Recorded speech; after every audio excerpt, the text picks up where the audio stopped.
From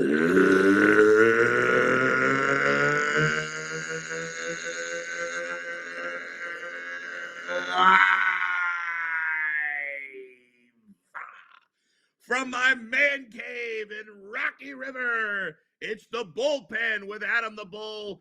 How you doing, everybody? It's another great day, Friday, and a lot to get to on today's show. The Guardians win late again. Another exciting victory yesterday afternoon before they begin a 3-game set with the Yankees this weekend. The college football landscape is changing yet again. What does it mean for the Big Ten and the future of college football? And I got a jacked up eye. You see my jacked up eye? I'll talk more about it today on the Ultimate Cleveland Sports Show. Although if you're watching this after the Ultimate Cleveland Sports Show, you may not know, but you'll find out, I guess, at some point. Plus, when we come back, the latest on Deshaun Watson right here. It's the Bullpen with Adam the Bull. Podcast is not for the faint of heart. And I do think it's time for the Browns to move on. It's not for those who ride the fence. He's proven nothing. But if you're looking for someone who tells it like it is about Cleveland sports, everybody does fandom their way. You've come to the right place. I don't think he's any good. It's time for the Bullpen with Adam the Bull.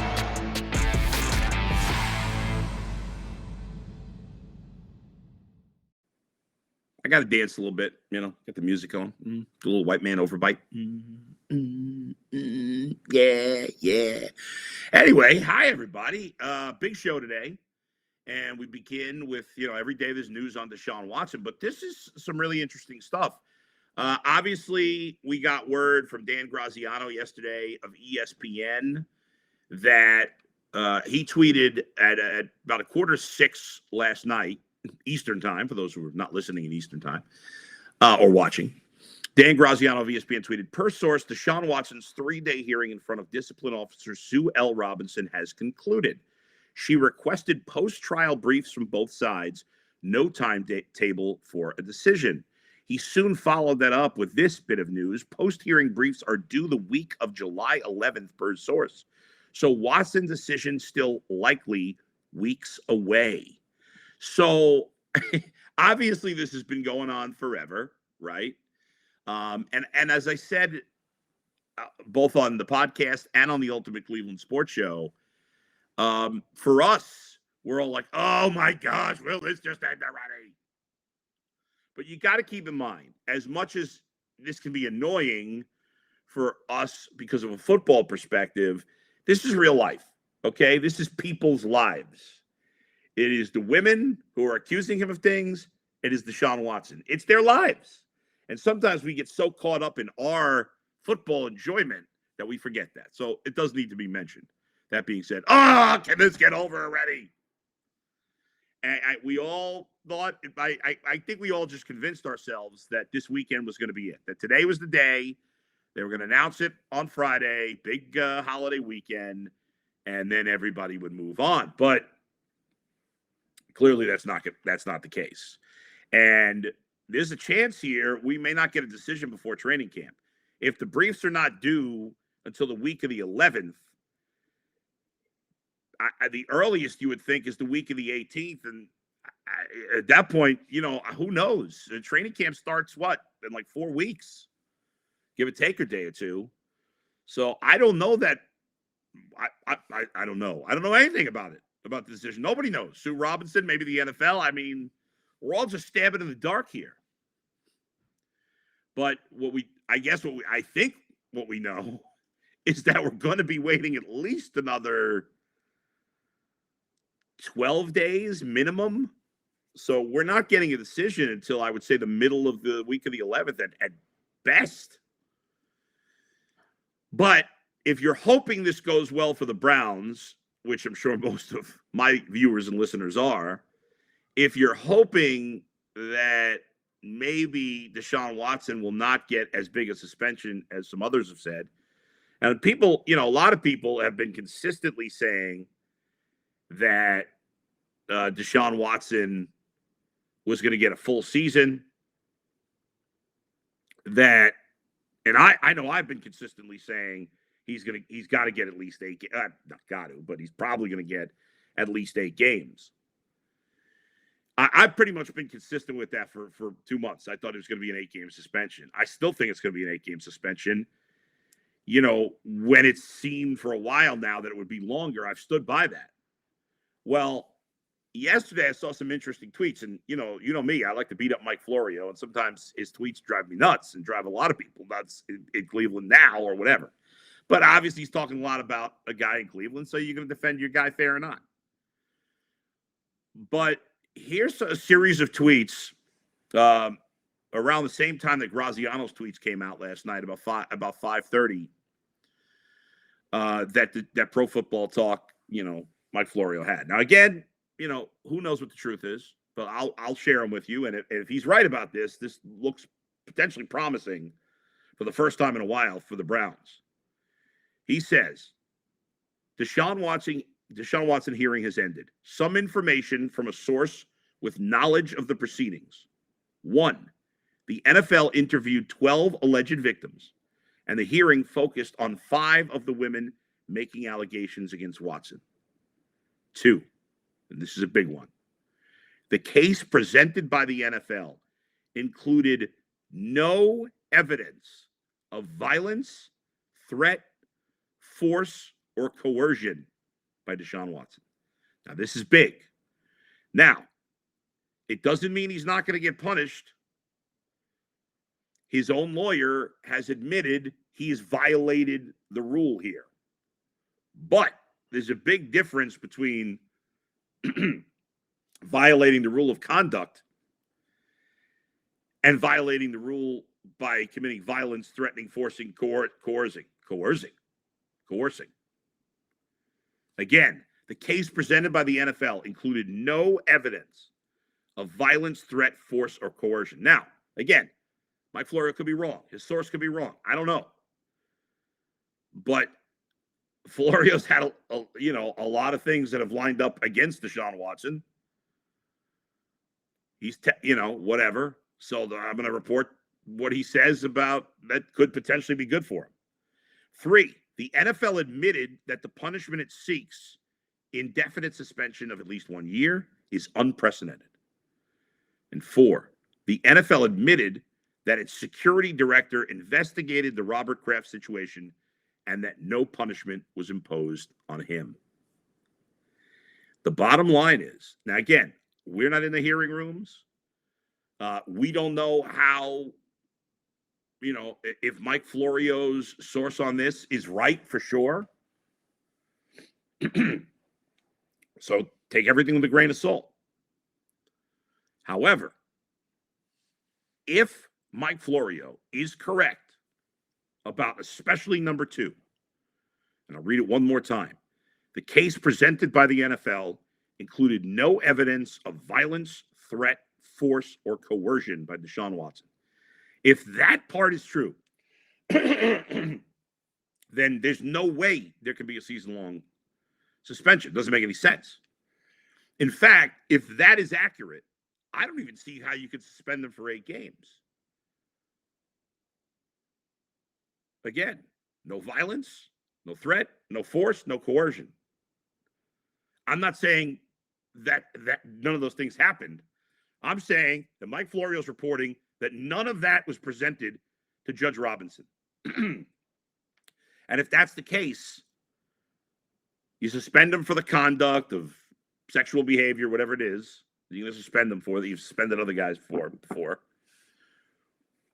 And we move it along, as my good friend G. Bush would say. Keep it moving. If this is true, I think there's a chance there's only going to be a 4-game suspension. And that would be now again, who knows? But that would be a huge, if Deshaun Watson ends up getting suspended only 4 games, wow, what a win that would be for the Browns, especially considering that the schedule, at least on paper, for those first 4 games is very favorable for Cleveland. So after reading those comments or those tweets from Florio, and again, there's been so much out there. You never know what's true, what's not. Mike Florio, as much as I've picked on him and been annoyed by him, I've never accused him of making stuff up. Okay? So he's not making stuff up. Now, sources get things wrong sometimes. So that's possible. And we don't want to get carried away.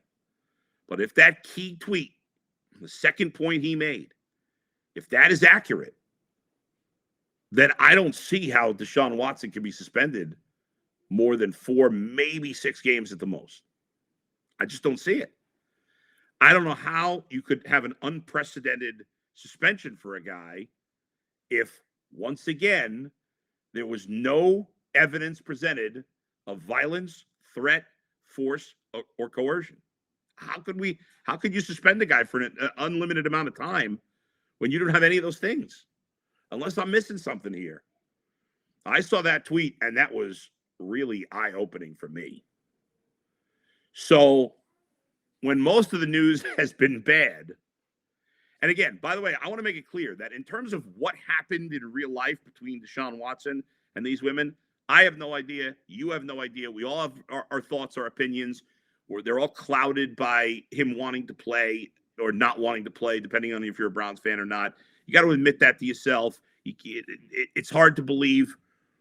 You can convince yourself to believe anything you want. So that's aside here. That's aside. But what evidence do we have? And if they don't have any evidence of violence, threat, force, or coercion, 4 games, maybe 6 at the worst, and that's it. I don't see how it can be even 6.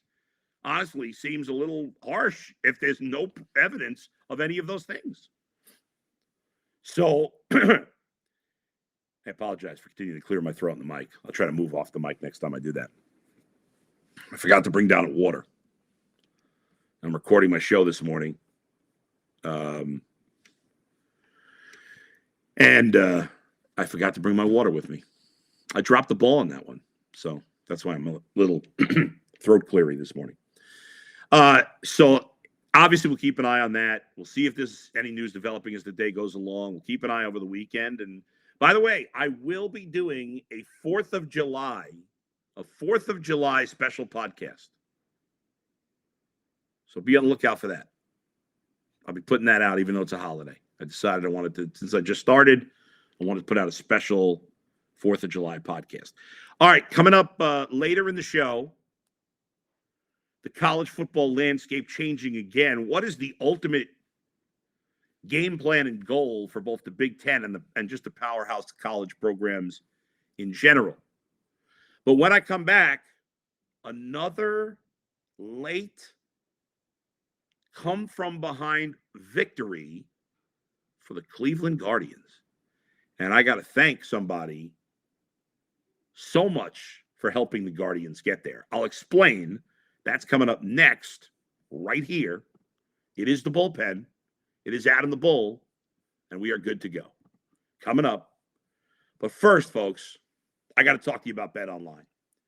BetOnline is your number one source for all your betting needs and sports info. Everything you need about Major League Baseball, the NFL season when it comes up, just finished up with the NHL playoffs, NBA playoffs, anything you need sport. They got you covered for golf. They got you covered for boxing, MMA. You cannot beat BetOnline. BetOnline.net, I use it personally. It's great. So check it out for yourself. Head to the website today or use your mobile device to learn more about the trends in action. BetOnline, where the game starts. All right, we're back. Time to talk a little baseball. The Cleveland Guardians yesterday, with another come-from-behind victory in the final game of the series with the Minnesota Twins. And what's really wild, let me give you the stat I saw from ESPN Stats and Info. Shout out to them. They have some good stats there. Now think about this for a minute. The Guardians have won 4 games in the last 10 days when trailing by multiple runs in the 8th inning or later against the Twins. It's a little confusing, so I'm going to slow it down. I'm going to say it again. Stay with me. The Guardians have won 4 games in the last 10 days while trailing by 2 or more runs in the 8th inning or later, all against the Twins. Put that in perspective. That's the most such comeback wins one team has had over another in a full season, let alone the Guardians doing it in 10 days. It's the most in a full season since the Tigers did it to the then Indians in 1974. I was 3 years old. And the Guardians have accomplished it in 10 days. That is remarkable. Think about this for a minute. Not that you don't ever come back, but the Guardians are a game behind.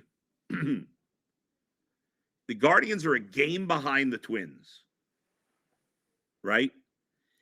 If they had lost those 4 games in the last 10 days where they were down 2 or more runs in the last inning, instead of being 39-34, they'd be 35-38. They would be 9 games out of first. Think about that for a minute. You're a game out of first. Wait, no, I think my math. I think my math is up. Wait a second. They would be I'm right. They would be 9 games out of first. Now, in some cases, maybe you'll win 1 of those, maybe 2. But even 2, you'd still be 5 games out. But if they had lost those 4 games, they'd be 9 games out of first. They'd be under 500, and we'd be thinking a whole different way about this team. Instead, they're 1 game out of first. They are, for the wild card, they're tied with Tampa Bay for the last wild card, I believe. They have 1 less win and 1 less loss. Yeah, they're tied, in fact, they have a better winning percentage. So technically, they'd be in the playoffs right now. We're almost at the halfway point of the season, 73 games in, 81 is the halfway point. So a week from now, we'll be at the halfway point of the season. And they're hanging in there. They're scoring runs. They need some upgrades. There's no doubt about it. But I'd like to see them trade for a catcher. I think they should be aggressive in going after. I know the Guardians are not usually a team that go after rental players. They did it with Yasiel Puig. I'm telling you, Wilson Contreras of the Cubs is one of the best hitting catchers in baseball. He's certainly fine defensively, but he's a top 5 hitting catcher, and they're getting 0 production there. I'd be going after a catcher. I'd be going after a center fielder. I'd be going after a starting pitcher, and I'd be going after a guy to add to the mix in the pen. I'd be looking to make 2-3 deals if I'm the Guardians. I hope they will be aggressive. They have a lot of minor league talent, and the roster makeup is, if too many middle infield prospects, they're going to have a 40-man roster crunch at the end of the season. They need to move some of those guys anyway. It's a perfect time. I could even see, and I mentioned this on the Ultimate Cleveland Sports Show yesterday, I could even see a scenario where they do what they did in that Yasiel Puig trade or in other trades they've done in the past when they traded Trevor Bauer. And I could see a possibility where they trade Shane Bieber when they're going for it and they're buying, and yet they trade Shane Bieber. I could see it.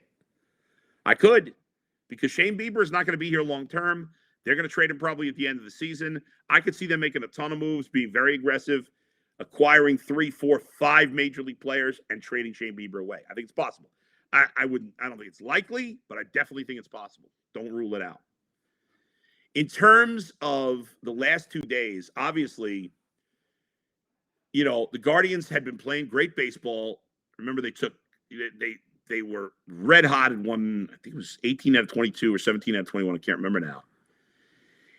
And they had that great road trip where they destroyed the Rockies. They took 2 out of 3 from the Dodgers, and then they won the first 2 against the Twins a week ago. And then they lost that last game of the Twins, and they lost 5 in a row. They lost the 3 to the Red Sox. Then they lost the first game of this series to the Twins to lose 5 in a row. Then they split the doubleheader, so they lost 6 of 7. They were scuffling. They were not hitting. So to bounce back the last 2 days the way they did, down 6-3 in the 10th on, Wednesday night, to score 4 in the bottom of the 10th.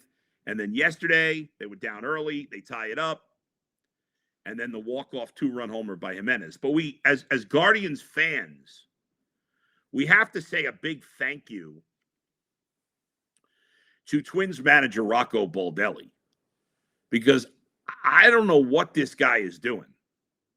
The last 2 days, he has made some moves that just blow my mind. First of all, in the win on Wednesday night, now this specific play didn't necessarily hurt him, but pitching to Jose Ramirez in that 10th inning situation, and Naylor follows with the homer. Obviously, Ramirez doesn't get a hit. He gets a line drive to center. Buxton makes a nice running catch.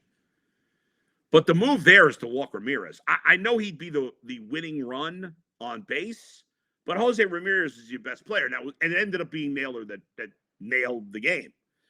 But still, the smart play is to walk Ramirez. And then going to Jarrell Cotton, well, actually before that, going to Jarrell Cotton to start the 10th inning made no sense. I know his bullpen is a little shorthanded. He's overused some of these guys. Tyler Thornburg, who he put in there yesterday to throw, I think, 50-something pitches. I don't remember exactly how many he threw, but he threw a ton. That guy was a good pitcher like a few years ago. He missed like 2 years due to injury. He just came up to the majors somewhat recently.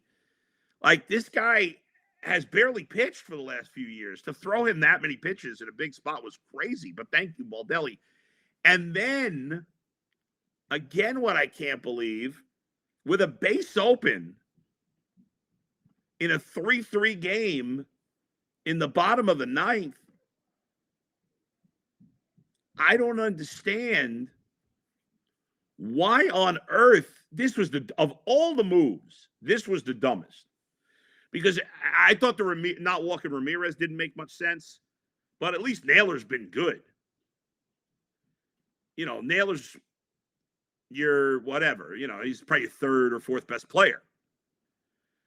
But to not Andres Gimenez has been fantastic. This guy, I got to admit, I've been so impressed with him.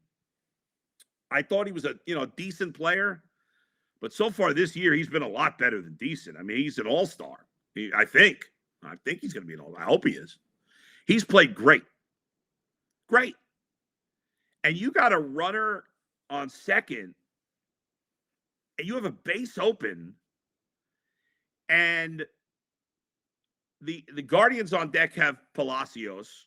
They did end up pinch hitting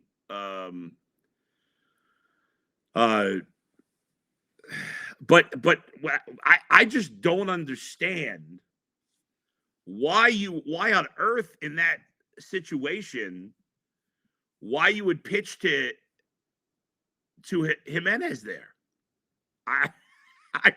I can't figure out. I said Palacios was in. They had already pinched it. Reyes had taken that spot. But Reyes, did walk in that 8th inning. It contributed to the rally. I give him credit for that. But as we all know, Reyes has been terrible. He's been awful. And he can be pitched to right now.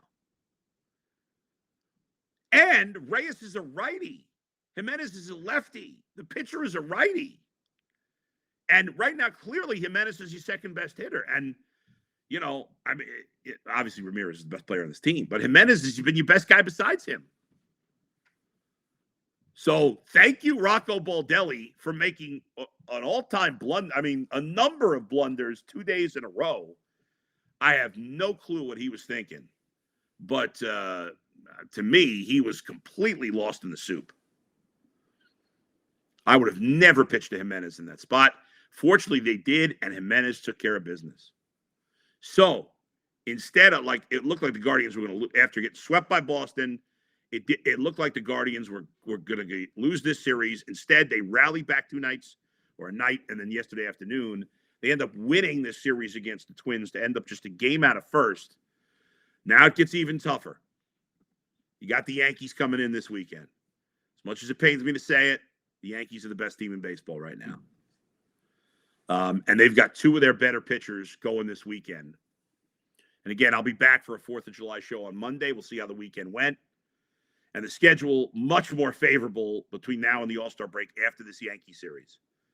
They got a 7-game road trip, Detroit and Kansas City, and then a 7-game homestand, White Sox in Kansas City. Guardians should pile up some wins there, especially when you're playing 11 of your last 15 against the Tigers and the Royals, who stink. White Sox are okay, but 11 of 15 against Tigers and Royals, they should pile up the wins. But This weekend, you got to face Garrett Cole tonight, and then in tomorrow's game, Nestor Cortez. This guy who's just had a phenomenal season so far. He has pitched really well for the Yankees, although his last start, I don't think he pitched very well. Let me just double check that, see if I'm making that up. Yeah, no, actually he struggled lately. 3 of his last 4 starts, so hopefully he's coming back to earth, because for the season, the guy's pitched really well. But lately he hasn't been as good. He gave 3 runs in 5 innings his last start against the Astros, 4 runs and 4 1/3 against the Rays, 4 runs and 4 1/3 against the Twins. So he hasn't gone deep in a while. He hasn't gone more than 5 1/3 in his last 4 starts. April, May, and early June, he'd been lights out. But he struggled a little bit lately, so hopefully they can get to him. Jordan Montgomery, he's, fine. Nothing special there.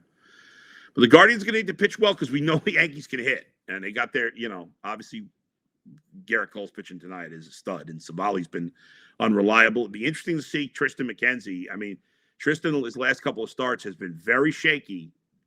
He's given up a ton of home runs, and this is not really a team you want to face when you're got the homers. You're giving up a lot of homers right now, and then Plesac will go on Sunday. So it'll be a fun weekend. A 7:10 tonight, 6:10 Saturday, and 1:40 on Sunday. All right, we're going to take another quick break. When we come back, I'm going to wrap it up with a couple of minutes on the college football landscape. That's coming up next in the Bullpen with Adam the Bull.